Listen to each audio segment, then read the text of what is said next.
best sellers namin yung good to buy yung cookie. Ito, diba? Oh, gusto ko na.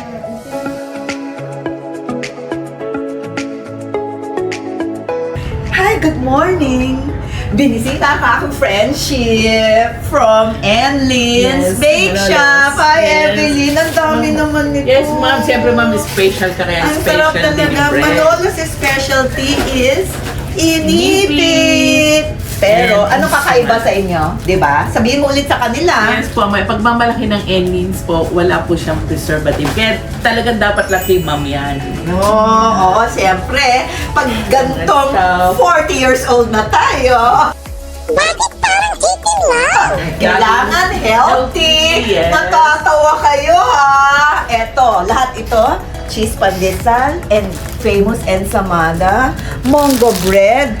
Guys, walang mga preservatives yan. Correct. So, go to MCC with Malolos and Leeds Bake Shop. Okay. Thank you kay ma'am. So popular ng aming Enlins Bake Shop dahil sa MCC kay Ma'am Maros. Oh. Thank you, ma'am. Lahat ng empleyado dito, naku, gustong-gusto inyong mga pastries talaga.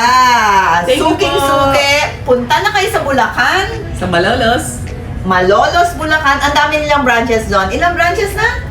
8 po. 8 branches na sila doon. So, hindi kayo mauubusan. Fresh na fresh. Araw-araw.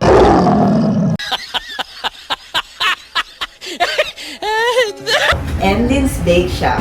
Wow. Thank you, ma'am. Wow. Talagang dudumugin kami ng tao dahil kay Ma'am Maros. Bye!